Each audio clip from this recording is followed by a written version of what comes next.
जय हिंद दोस्तों। आज की इस वीडियो में बात करेंगे आईबीपीएस यानी institute of banking personal selection की जो फॉर्म निकला था उसका फॉर्म फिलअप आज से शुरू हो गया है और इसका क्लोजिंग डेट है 22 अगस्त 2022। इसका सारे इन्फॉर्मेशन आपको नोटिफिकेशन पे मिल जाएगा। आप चाहे तो मैं अपने डिस्क्रिप्शन पे उस नोटिफिकेशन का लिंक मैं आपको प्रोवाइड कर दूंगा। तो दोस्तों चलते हैं फॉर्म फिलअप प्रोसीड्योर की ओर। इसका फॉर्म फिलअप करने के लिए आपको आईबीपीएस की ऑफिशियल वेबसाइट पे आना पड़ेगा। तो उस पे आने के बाद आपको यहाँ पर क्लिक हेयर पर न्यू रजिस्ट्रेशन पे क्लिक करना होगा। अगर आपके पास ऑलरेडी एक अकाउंट है तो यहाँ पर रजिस्ट्रेशन नंबर पे रजिस्ट्रेशन नंबर और पासवर्ड पे आपका पासवर्ड लिखने के बाद यहाँ पर सिक्योरिटी कोड पे कैप्चर कोड दे के आपको सबमिट पे क्लिक करना होगा। अगर आप पहली बार आए हो तो यहाँ पर click here for new registration पे क्लिक करना होगा। उसके बाद यहाँ पर आपको कुछ बेसिक इन्फॉर्मेशन फिलअप करना पड़ेगा। पहले तो आपका फर्स्ट नेम देना पड़ेगा, वही नेम आपको कंफर्म फर्स्ट पे आपको देना पड़ेगा। आपके पास कोई अगर आपका मिडिल नेम है तो यहाँ पर आपको देना होगा, वही नेम फिर से आपको दोबारा देना होगा। आपका लास्ट नेम पे आपका टाइटल यहाँ पर देना होगा, कंफर्म लास्ट नेम पे आपको फिर से दोबारा देना पड़ेगा।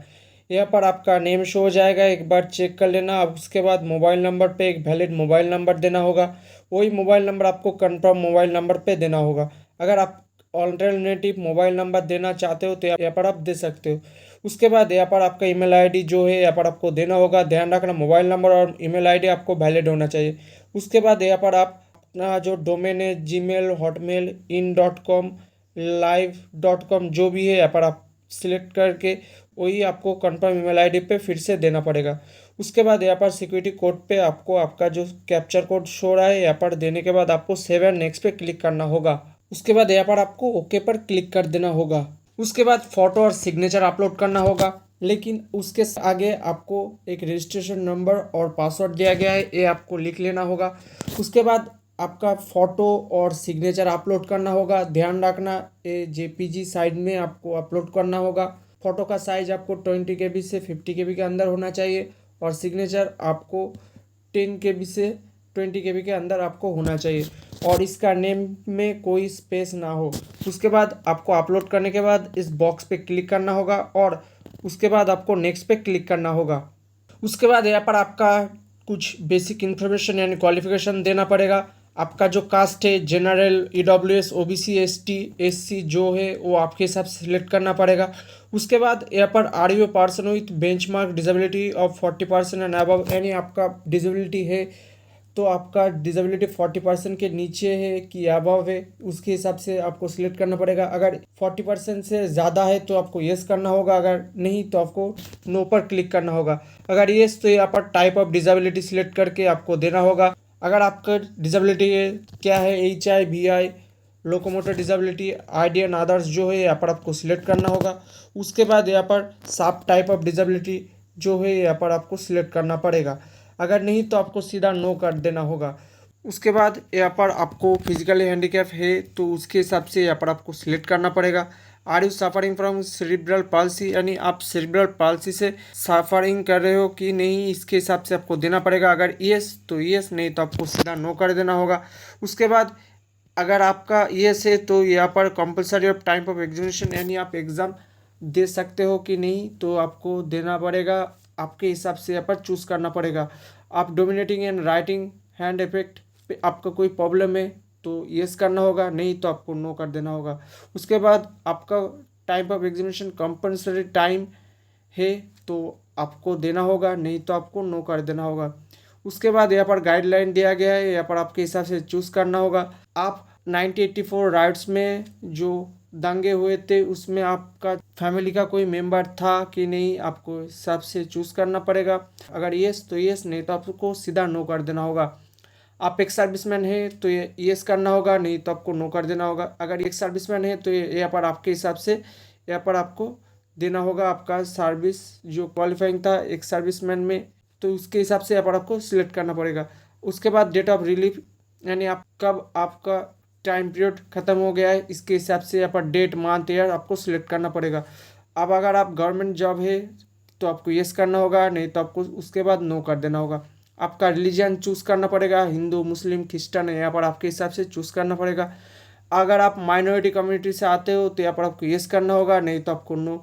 उसके बाद government, quasi government, public sector में काम करते हो कि नहीं बैंक में, तो उसके हिसाब से आपको येस करना होगा, नहीं तो आपको नो कर देना होगा। आप CWE CRP PO MT earlier approve है कि नहीं, यहाँ पर आपके हिसाब से चूज़ करना पड़ेगा।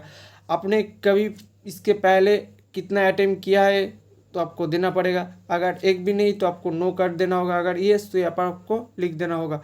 आपका नेशनलिटी यानी सिटीजनशिप आपको चूज़ करना पड़ेगा, आपका स्टेट चूज़ करना पड़ेगा, उसके साथ आपका ऑटोमेटिक में स्टेट कोड आ जाएगा। उसके बाद आपका जो प्रिलिमिनरी एग्ज़ाम होगा उसका सेंटर आपको यहाँ से चूज़ करना पड़ेगा। सेंटर ऑफ मेन एग्जामिनेशन आप कहाँ देना पसंद करोगे यहाँ पर आपको चूज़ करना पड़ेगा। उसके बाद आपका एक ID यहाँ पर आपको सिलेक्ट करना पड़ेगा। ID देना पसंद करोगे, एम्प्लॉयमेंट ID देना पसंद करोगे, जो आप देना पसंद करोगे यहाँ पर आपको सिलेक्ट करना होगा। उसके बाद ID प्रूफ नंबर पे उसका नंबर आपको देना पड़ेगा। पर्सनल डिटेल्स पे यहाँ पर आपका डेट ऑफ बर्थ सिलेक्ट करना पड़ेगा, डेट मंथ और ईयर के हिसाब से। उसके बाद यहाँ पर आपका ऑटो एज कैलकुलेट हो जाएगा। आपका जेंडर सिलेक्ट करना पड़ेगा, मेल फीमेल अदर्स जो भी है यहाँ पर आपके हिसाब से चूज़ करना पड़ेगा। आधार कार्ड नंबर दे सकते हो यहाँ पर आप, पैन कार्ड नंबर दे सकते हो, लेकिन ध्यान रखना जिस पे आपको स्टार मार्क्स वाला है वो आपको देना मैंडेटरी है। आपका कोई दो ब्रदर्स और सिस्टर है कि नहीं यहाँ पर आपके हिसाब से चूज़ करना पड़ेगा। अगर येस तो येस देकर उसका मेल फीमेल जो है उसका जेंडर यहाँ पर आपको देना पड़ेगा। अगर नहीं तो आपको नो कर सकते हो। अगर येस तो यहाँ पर उसका नेम देना पड़ेगा, मैरिटल स्टेटस आपका शादी हो गया, विडो है विडोर है डाइवोर्स है जो भी है यहाँ पर आपके हिसाब से चूज़ करना पड़ेगा। उसके बाद फादर्स नेम पर आपका पिताजी का नेम देना पड़ेगा, मदर्स नेम पर आपका माताजी का नेम देना पड़ेगा। अगर आप शादीशुदा है तो यहाँ पर आपको स्पाउस नेम भी दे सकते हो। उसके बाद यहाँ पर आपका एड्रेस देना मस्ट है।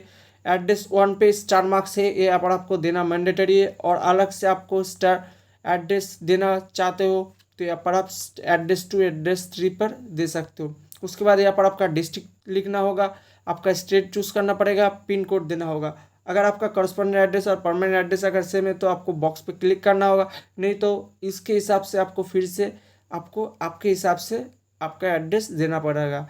उसके बाद यहाँ पर आपका जो GST इनवॉइस है यहाँ पर आपको सिलेक्ट करना होगा, कम्युनिकेशन एड्रेस और परमानेंट एड्रेस जो भी यहाँ पर आपको देना होगा। उसके बाद यहाँ पर सारे वैलिड योर डिटेल्स पे आप चेक कर सकते हो, नहीं तो आपको सेव एंड नेक्स्ट पे क्लिक करना होगा। उसके बाद यहाँ पर आपका कुछ बेसिक डिटेल्स भरना पड़ेगा। आपका एजुकेशन क्वालिफिकेशन आपको ग्रेजुएशन पास होना चाहिए, उसमें आपको डिग्री क्या था यहाँ पर आपको सिलेक्ट करना पड़ेगा। जो भी है यहाँ पर आपके हिसाब से सिलेक्ट करना पड़ेगा। आपका सब्जेक्ट और स्ट्रीम क्या था, science commerce law management engineering जो भी है यहाँ पर आपको हिसाब से सिलेक्ट करना पड़ेगा। उसके बाद आपका डेट ऑफ पासिंग यहाँ पर आपको सिलेक्ट करना पड़ेगा, डेट मंथ ईयर के हिसाब से।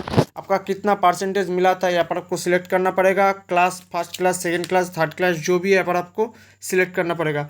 अगर आपके पास पोस्ट ग्रेजुएशन है तो आपको ऐसे आपको सिलेक्ट करना पड़ेगा। आपका जो स्ट्रीम है यहाँ पर आपको सिलेक्ट करना पड़ेगा, आपका subject, date of passing, percentage marks और क्लास यहाँ पर आपको सिलेक्ट करना पड़ेगा।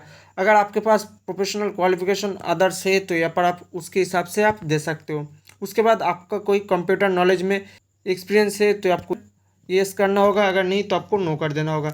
अगर आपका कोई कंप्यूटर नॉलेज में कोई नॉलेज है, डिप्लोमा है, सर्टिफिकेट है, डिग्री है, जो भी है यहाँ पर आपके हिसाब से यहाँ पर आपको सिलेक्ट करना पड़ेगा। उसके बाद यहाँ पर आपका जो वर्क एक्सपीरियंस है अगर है तो यहाँ पर आपके हिसाब से देना होगा। नेम ऑफ एम्प्लॉयर में यहाँ पर आपको उसका नेम देना पड़ेगा, डिजिग्नेशन देना पड़ेगा, टाइम ऑफ पीरियड देना पड़ेगा, नेचर ऑफ ड्यूटीज़ देना पड़ेगा, रीजन ऑफ लिविंग यानी आप किसके वजह से आपका काम छोड़े हो यहाँ पर आपको देना होगा। ईयर ऑफ एक्सपीरियंस कितना साल का आपका ईयर एक्सपीरियंस है यहाँ पर आपको देना होगा। टोटल एक्सपीरियंस मंथ यहाँ पर आपको देना होगा। अगर किसी अलग जगह आप काम कर चुके हो यानी 2 से 3 जगह तो यहाँ पर ऐड मोर पे क्लिक करके सारी इन्फॉर्मेशन आपको देना होगा। उसके बाद यहाँ पर आपका जो प्री एग्ज़ाम ट्रेनिंग है यहाँ पर आप लेना पसंद करोगे कि नहीं। अगर लेना पसंद करोगे तो आपको येस करना होगा, नहीं तो आपको नो कर देना होगा। अगर लेना पसंद करोगे तो आपको येस करना होगा, नहीं तो आपको नो कर देना होगा। उसके बाद यहाँ पर ये सेंटर आपका इस जगह आपका जो ट्रेनिंग होगा यानी प्री एग्ज़ाम जो ट्रेनिंग होगा उसमें आप किस जगह लेना पसंद करोगे यहाँ पर आपके हिसाब से सिलेक्ट करना पड़ेगा। उसके बाद आपने कभी कोर्ट में आपका FIR हुआ है तो येस करना होगा, नहीं तो आपको नो कर देना होगा। उसके बाद यहाँ पर आपका कितना लैंग्वेज जानते हो। इंग्लिश में अगर आप जानते हो तो इंग्लिश लैंग्वेज यहाँ पर लिखने के बाद रीड राइट स्पीक जो भी आप का क्षमता है, यहाँ पर आपको बॉक्स पे क्लिक करना होगा। एक लैंग्वेज आपको देना मैंडेटरी है, आप चाहे तो और भी दे सकते हो। उसके बाद यहाँ पर सेव एंड नेक्स्ट पे क्लिक करना होगा। उसके बाद आप किन बैंक में आपका प्रेफरेंस कैसे ऑर्डर होगा यहाँ पर आपको सिलेक्ट करना पड़ेगा। Bank of Baroda, bank of India, bank of Maharashtra, Canada bank, central bank of India, Indian bank, Indian overseas bank, Punjab national bank, UCO bank, union bank of India, जो भी है यहाँ पर आपको हिसाब से सिलेक्ट करने के बाद यहाँ पर आपको सेव एंड नेक्स्ट पे क्लिक करना होगा। उसके बाद सारे इन्फॉर्मेशन आपके द्वारा जो डाला गया है यहाँ पर आपको बेसिक इन्फॉर्मेशन आपको चेक कर लेना होगा। उसके बाद चेक करने के बाद यहाँ पर आपको ठीक नीचे आई एग्री पर क्लिक करना होगा। इस बॉक्स पे आपको क्लिक कर देना होगा। उसके बाद कंप्लीट रजिस्ट्रेशन पे आपको क्लिक कर देना होगा। उसके बाद यहाँ पर आपको लेफ्ट थंब इम्प्रेशन देना पड़ेगा, जिसका साइज आपको 20 से 50 KB के अंदर होना चाहिए। उसके बाद हैंड रिटन डिक्लेरेशन पे आपको यहाँ पर देना होगा, इसका साइज आपको 50 से 100 KB के अंदर होना चाहिए। उसके बाद इसके नीचे जो सिक्योरिटी कोड है यहाँ पर आपको डालने के बाद आपको सेव एंड नेक्स्ट पे क्लिक करना होगा। एट लास्ट आपको यहाँ पर आपको अमाउंट पे जो अमाउंट है उस पर आपको पेमेंट करना होगा। सिक्योरिटी कोड पे जो कैप्चर कोड है यहाँ पर डालने के बाद आपको सबमिट पे क्लिक करना होगा। सबमिट पे क्लिक करने के बाद यहाँ पर क्रेडिट कार्ड, डेबिट कार्ड, जिसके माध्यम से आपका पेमेंट करना पसंद करोगे, सारी इन्फॉर्मेशन दे के आपको मेक पेमेंट पे आपको क्लिक करना होगा। तो पेमेंट करने के बाद आपका फॉर्म फिलअप फुल सबमिट हो जाएगा। तो दोस्तों आज के लिए इतना ही। वीडियो का अच्छा लगा तो लाइक करें, कमेंट करें, दोस्तों में शेयर करना मत भूलना। किसी प्रॉब्लम है तो कमेंट सेक्शन में ज़रूर बताना, मैं रिप्लाई ज़रूर दूंगा। तो दोस्तों पहली बार आए हो तो चैनल को सब्सक्राइब करना मत भूलना। जय हिंद, वंदे मातरम, भारत माता की जय।